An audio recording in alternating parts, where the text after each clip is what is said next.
সকলোকে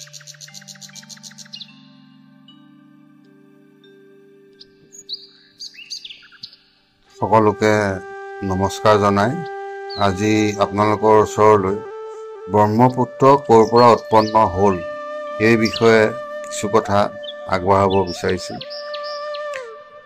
ব্ৰহ্মাৰ দেহৰ পৰা এজনী ছোৱালী জন্ম হৈছিল। তাইৰ নাম আছিলে অমায়া। অমায়াক দক্ষ ৰজালৈ বিয়া দিছিল। বহুত কাল বছৰ ব্ৰহ্মা জীয়ৰী ঘৰলৈ যোৱা নাছিলে। এদিন তেওঁ জীয়ৰী অমায়াৰ ঘৰলৈ যাবলৈ ওলাল। ব্ৰহ্মা গৈ জীয়ৰী ঘৰ পালেগৈ। ব্ৰহ্মাই নিজৰ ৰূপটো সলনি কৰি গৈছিল। ব্ৰহ্মা গৈ জীয়ৰী ঘৰত উপস্থিত হোৱাত জীয়ৰী অমায়াই পিতাকক চিনি পোৱা নাছিল। ব্ৰহ্মায়ো জীয়ৰীক চিনি পোৱা নাছিল।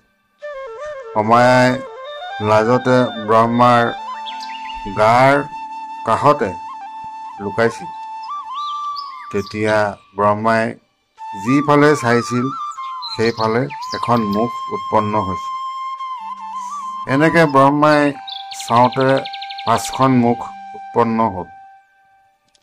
তাৰ পিছত ব্ৰহ্মা যিখন আসনত বহি আছিল সেইখন আসনতে ব্ৰহ্মাৰ দেহৰ পৰা এমুঠি জীৱন কঠীয়া সৰি পৰিল।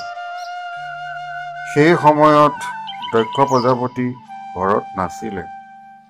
তাৰ পিছত ব্ৰহ্মাই লাজ পাই তেওঁৰ জীয়ৰী ঘৰৰ পৰা চুপে চাপে গুচি গৈ তেওঁ নিজৰ স্থান পালেগৈ। তাতে গৈ তেওঁৰ 5খন মুখ হোৱাত খঙত জোকাৰ মাৰি দিয়াত এখন মুখ সুলকি পৰাৰ সেইখন মুখৰ পৰা পক্ষী চৰাই জন্ম হয়। বাকী 4খন মুখ থাকিলে সেই 4খন মুখেৰে এখন মুখে ভগৱান কৃষ্ণৰ গুণগান কৰে আৰু আন এখন মুখে নিত্যকৰ্ম যিবিলাক আছে তেওঁৰ সেইবিলাক কৰে। তাৰপিছত আন এখন মুখেৰে তেওঁ অৰ্থৰ বিষয়ে চিন্তা কৰে আৰু এখন মুখে তেওঁ কুকাৰ্য ৰচনা কৰে। সেই দিনাৰ পৰা ব্ৰহ্মাৰ 4খন মুখ হ'ল। সেইকাৰণে 4মুখী ব্ৰহ্মা বুলি কোৱা হয়।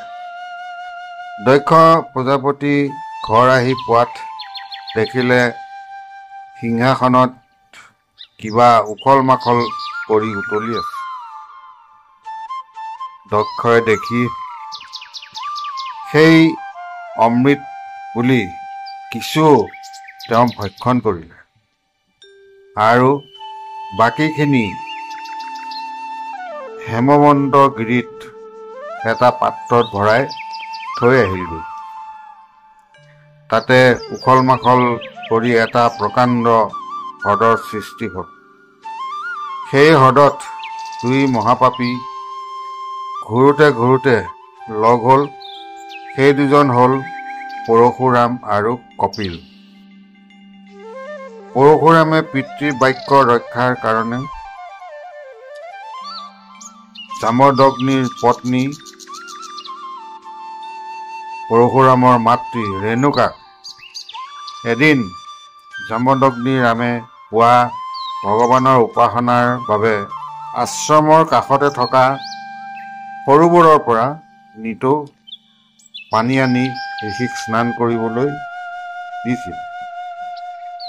ঠিক এদিন পত্নী ৰেণুকাই আগৰ দৰে পানী আনিবলৈ গৈ সেই সৰোবৰৰ স্বৰ্গৰ দেৱতা আৰু অপেশ্বৰীবোৰে জলকেলি কৰি থকা দেখি ৰেণুকাই তাকেই চাই থাকোঁতে বহুত সময় পাৰ হ'ল।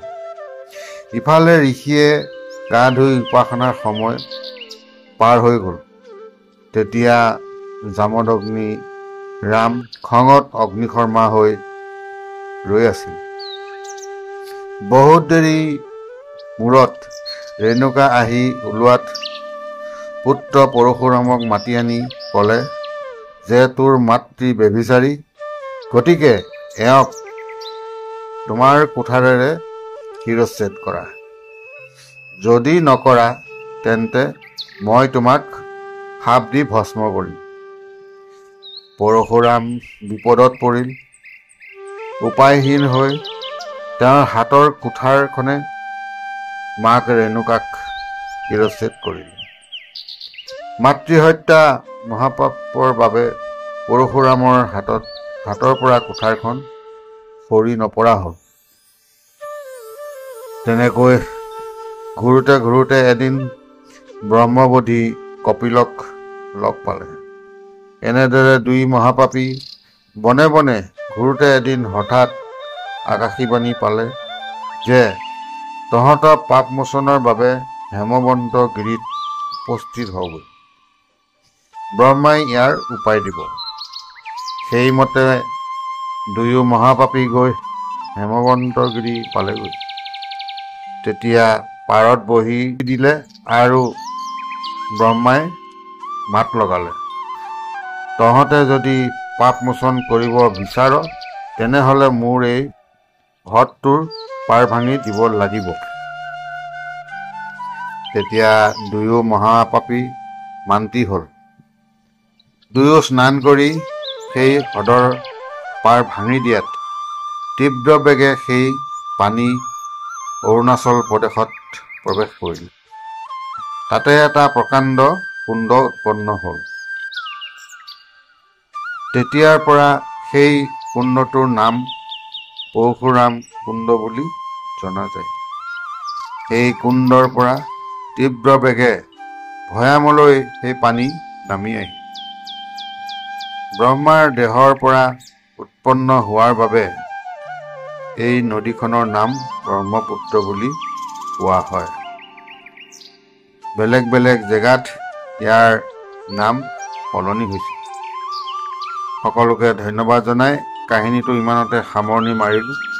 চেনেলটো আপোনালোকে ছাবস্ক্ৰাইব আৰু লাইক কৰিব। নমস্কাৰ।